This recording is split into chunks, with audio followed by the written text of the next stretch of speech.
Time now for the Daily Answer, sponsored by Salem Surround on The Answer Now TV. When one reaches the kind of popularity that one does in someone like Rush Limbaugh or Charlie Kirk, and they did, they reached tremendous heights of popularity and efficacy in communication.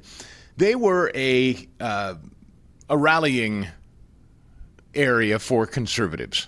Right, I think a lot of people. I can't quantify it. I don't know generationally, multi-generations, ages, based on the way I heard senior citizens all the way down to kids react to Charlie's death. He clearly touched multiple generations. We know Rush touched multiple generations, and I was really thinking about this. That I don't know how many conservative commentators, if that's what you want to call Charlie. Maybe he was more than that. Rush was a broadcaster, an entertainer, and a great conservative. But Charlie was kind of next level in that he would go out to campuses and do something kind of uniquely different, almost like a stand-up comic would, go into live audiences and interact and give dialogue. And that interested a lot of people in the social media era who maybe weren't of that age but would watch it on social media.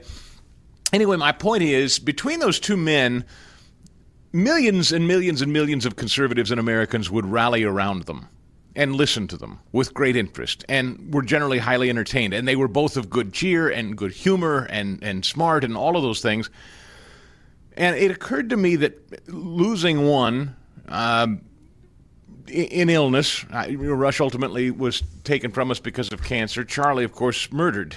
But in both cases, it left this hole in the hearts of a lot of conservatives that, I'll speak for myself and say, I never got over Rush. It's still just, to this day, I ask myself regularly, how would Rush handle this? What do you think Rush would say? What do you think Rush would be thinking or saying right now? I ask mutual acquaintances of his. As for Charlie, I didn't know him as well, but I know the profound effect he had on many people. Rush was always sort of my North Star coming up and learning. For a lot of young people, Charlie was that. And for older people, I think, they saw a son in Charlie or maybe a brother or a nephew or something, a grandson. I'm not sure, but there were older people that were warm to him too. And my point in bringing all this up is, thinking about the two of them now gone, you know what it does? Because I've been spending some time on this cesspool called social media, which I try very, very hard not to do, but I can't help but notice lately how ugly, frankly, and divisive it's becoming amongst conservatives. Fast Eddie, are you noticing this? It's not just me, is it? I'm not making this up.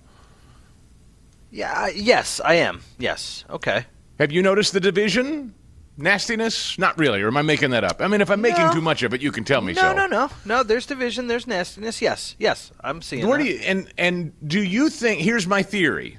Test this out. Ready? My theory is when these luminaries who are largely sort of rallying points for conservatism, or kind of considered, if you want, mainstream conservatism, or most people kind of wait to take their, whatever it is Charlie and Rush were going to say, they kind of wait to take their cues from those guys. Like, is this where we're going to go? Is this the way we should frame this argument? Is this what we should embrace or reject?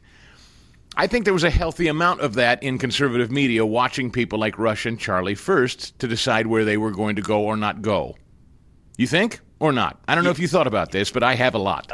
Yes, it's a very good observation. As far I would call it A/B testing. Yes, I do think they waited for that. Which is not to say, and I know how people get about this, I don't need anybody telling me what to think. I don't mean that. I just mean when you rise to that kind of prominence, there's an implicit buy-in there. There's trust. They must know what they're talking about. They are someone that millions of people listen to, trust, and follow for leadership, guidance, insights. So when they're gone, what happens? A vacuum, the Wild West. And quite frankly, there's just a lot of opportunists out there who I don't necessarily think have any kind of core at all. And maybe 10 years ago weren't saying anything like they are today, but have managed to amass massive followings. And in the absence of these voices who are kind of the North Star for a lot of conservatives, when they're gone, it becomes the Wild West out there, and you start to see, I don't know how else to say it, Ed, some really repugnant garbage coming from our side that you wouldn't hear from, or at least was not really listened to or entertained previously, because the adults were in the room. Does that make sense? That makes total sense, Chris. No, after Rush passed, I always looked at it this way. Like, it was kind of Rush on the radio, Tucker on TV. Now we kind of see Tucker without the guardrails on, and it's like, what are you doing, man? Like, it's the Wild West, as you said.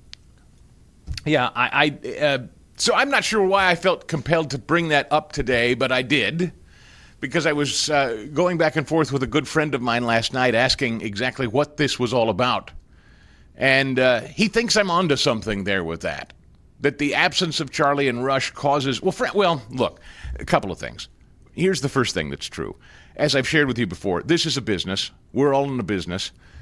And this is a tough business and getting tougher all the time. And when you decide you're going to break out on your own and start your own company or whatever, and you're going to break away from colleagues and you're going to try to plant your flag and make your own brand name... You're doing it in the most crowded environment ever. That today it would be like, I'm going to open a national burger chain. I mean, you better have a damn good recipe, and you better have staying power, and you better be able to get in as many markets as you possibly can, because there's already several very effective fast food burger chains out there. So you better bring something special to the market, because what you're getting into is very crowded, and there are already well-established brands before you. That's what's going on with a lot of conservative media types today. And all I can tell you is, in my view, a lot of them are cynically trying to plant their flag and stake their territory by taking, again, in my view, some unbelievably outrageous positions, not because they're sincerely held. Perhaps they're funded. I don't know. Perhaps they're funded. Perhaps they're cynical just simply for clicks and attention. Maybe. I don't know. But when you talk about prominent figures like Charlie and Rush dying, there is a shift. And I'm very aware of it. I've been feeling it now for years, frankly, and Charlie's death only exacerbated it for me. It's a vacuum. And you start to get a lot of speculation and distortion, and it's really kind of left unchecked. Because guys like them were sort of the proverbial lifeguards of the conservative movement. They blew the whistle if there was too much running or splashing or horseplay. And there's an opportunism, I'm sorry to say, in some pretty dark hearts when giants like that die. And then, even worse, there are some people that try to use their legacies to push an agenda, try to assign things to them in death they didn't say, or try to hijack their legacy and assign things they didn't say in pushing this new agenda by whomever this is that would be motivated by whatever it is they're motivated, and try to twist, contort, or lead their audiences to believe that these people who are no longer alive to speak for themselves said something or believed something or were moving towards something that they never said themselves. These post-mortem bizarre claims,